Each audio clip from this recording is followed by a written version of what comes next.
Hello everyone. Before we start, make sure to like and subscribe to the channel, and leave a comment with where you're from and what time you're watching. Your support helps us bring you more stories like this. Now let us begin. England, in the year 1758, was home to a millinery business operating on Bruton Street in Hanover Square, London.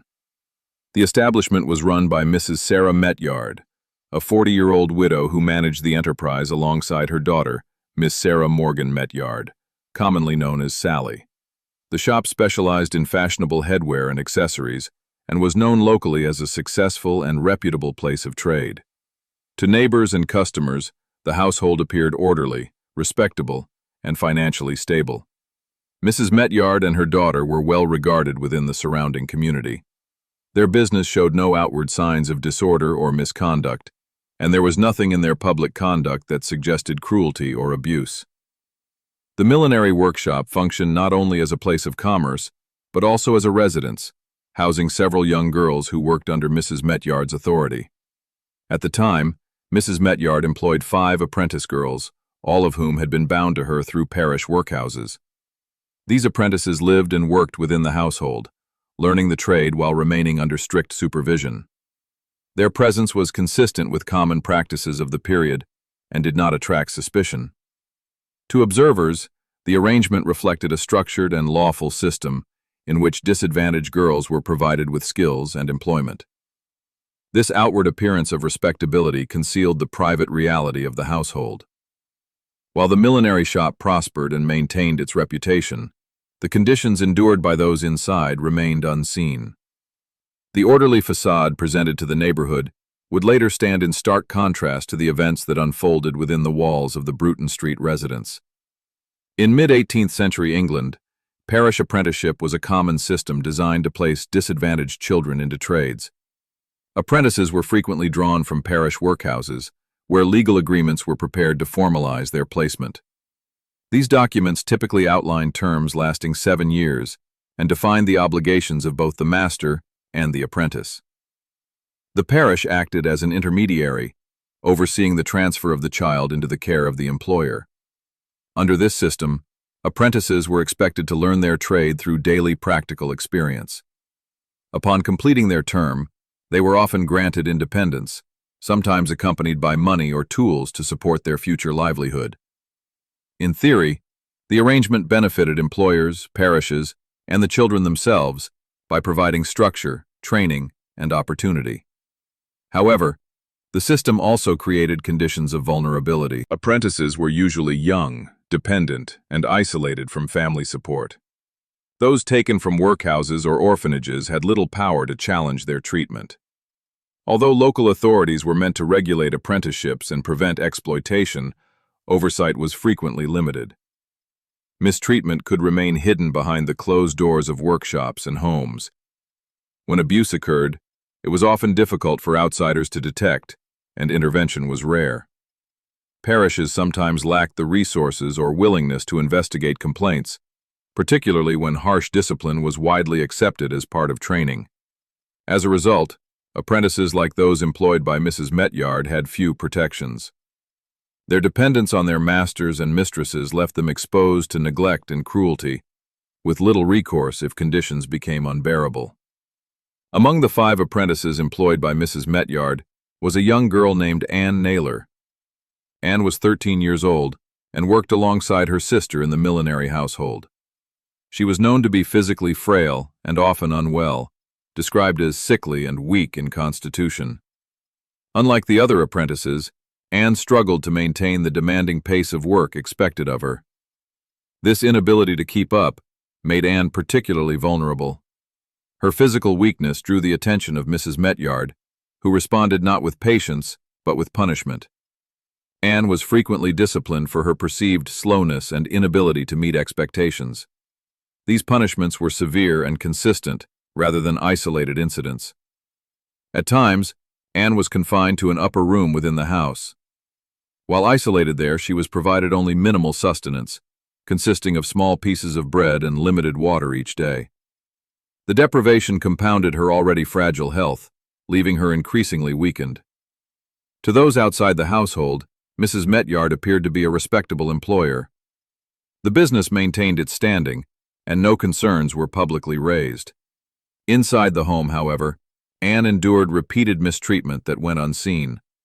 Her suffering occurred away from public view, hidden by the reputation of the establishment. Anne's treatment reflected a pattern of cruelty rather than discipline. Her frailty, instead of earning compassion, resulted in harsher punishment. This ongoing abuse set the conditions that would ultimately lead her to attempt escape from the household. One early morning, Anne Naylor attempted to escape the millinery workshop on Bruton Street. She rose quietly from the bedroom she shared with the other apprentices, descended the stairs, and carefully opened the front door. With no money and no clear destination, she stepped onto Bruton Street, leaving the house behind. Anne sought assistance from a milk carrier named Mr. Brown. She pleaded with him for protection, expressing fear of returning to Mrs. Metyard's house and warning that she faced danger if forced back. Mr. Brown listened, but had his own duties to attend to.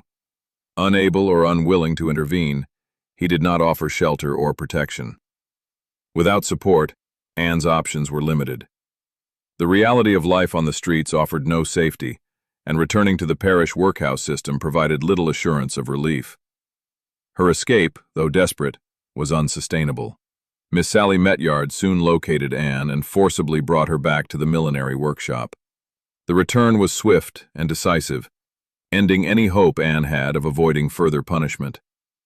Her unannounced departure angered Mrs. Metyard deeply.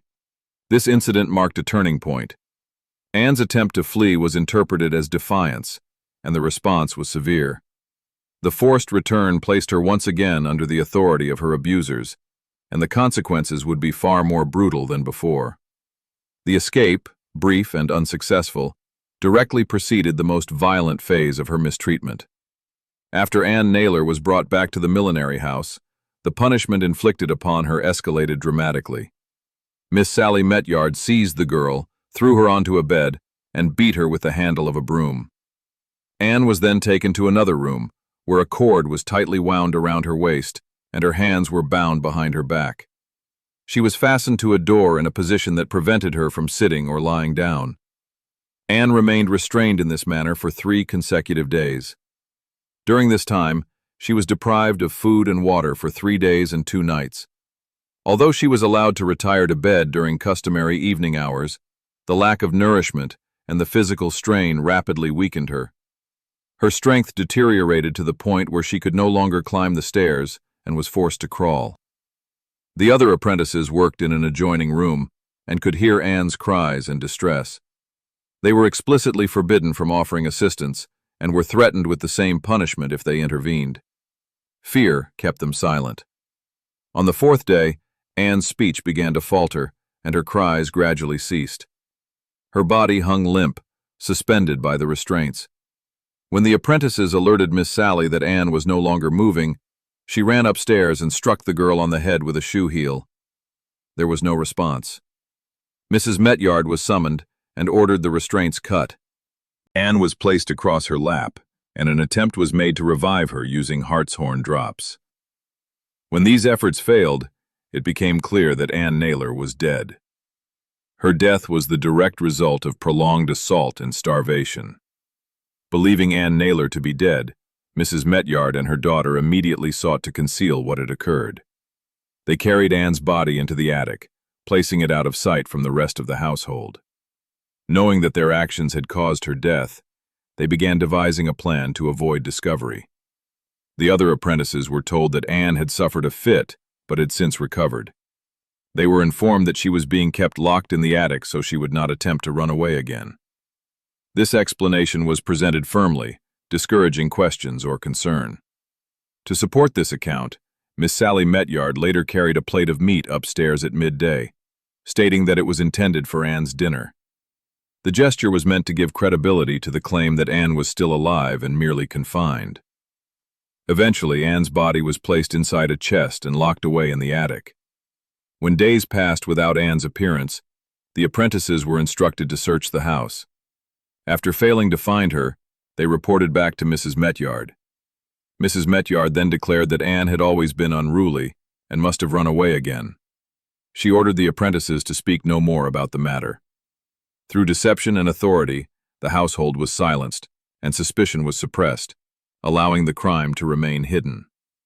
Approximately 2 months after Anne Naylor's death, Mrs. Metyard decided the body could no longer remain hidden.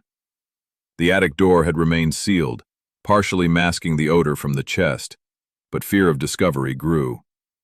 On the evening of December 25th, Mrs. Metyard, assisted by her daughter, dismembered the body.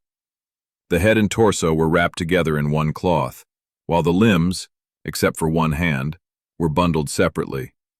The single hand was placed into the fire, during which Mrs. Metyard stated that the fire tells no tales. She initially considered burning all the remains but feared the smell would attract attention. Instead, later that night, mother and daughter carried the wrapped body parts to Chick Lane. Their intention was to throw them into the common sewer through a gully hole. Unable to complete this task, they left the bundles in mud and water near the sewer grate. Around midnight, a watchman discovered the remains and alerted a constable. The fragments were collected and taken to the watch house. The following day, the discovery was reported to the local coroner, Mr. Umfreville. After examining the evidence presented, the coroner concluded that the remains were likely taken from a graveyard for medical purposes. Based on this assumption, he declined to summon a jury or pursue further investigation. No inquiry followed, and the matter was dismissed. As a result, the murder of Anne Naylor went officially unrecognized. The remains were misidentified, and responsibility was never assigned. Through error and assumption, justice failed, allowing those responsible to remain free for several more years. 4 years passed before the truth of Anne Naylor's death emerged. During this time, tensions within the Metyard household intensified. Mrs. Metyard and her daughter were frequently in conflict, with accusations and blame escalating. Miss Sally, despite being of age, began to suffer regular beatings from her mother. In moments of distress, she made threats and hinted at her mother's crimes. Eventually, word of the affair reached the overseers of Tottenham Parish. Both women were arrested and confined in Newgate Prison. On July 14, 1762, Mrs. Sarah Metyard and Miss Sally Metyard were formally indicted for the willful and malicious murder of Anne Naylor. Due to hostility between them, prison authorities kept mother and daughter separated. Witnesses testified during the trial. Apprentice Philadelphia Dowley described Anne's confinement, starvation, and abuse. Milkman Mr. Brown recounted Anne's plea for help and her forced return. Miss Sally admitted knowledge of the crime, claiming she had acted under her mother's dominance, though testimony confirmed her active participation. The trial concluded on July 17th. Both women were found guilty of murder and sentenced to death. The executions of Mrs. Sarah Metyard and Miss Sally Metyard took place on July 19, 1762. On the day of execution, Mrs. Metyard was placed in the cart, but appeared unconscious. No attempt was made to revive her, and the executioner allowed her to die in that state. Miss Sally Metyard, in contrast, was visibly distressed. Throughout the journey from Newgate Prison to the place of execution, she cried continuously and showed clear signs of fear. Her emotional state remained unchanged until the sentence was carried out.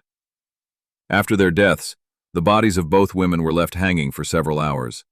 They were later transported to Surgeons' Hall, where they were displayed as public exhibits. The bodies drew the attention of onlookers before being subjected to dissection. In the years that followed, the case of Anne Naylor and the crimes committed on Bruton Street were widely recounted. The story endured as an example of cruelty concealed behind respectability. It served as a reminder that abuse could exist within seemingly orderly households. The events were remembered as a reflection of the darker realities of apprenticeship and authority in the 18th century. Anne Naylor's death became a testament to the consequences of unchecked power and the delayed reach of justice.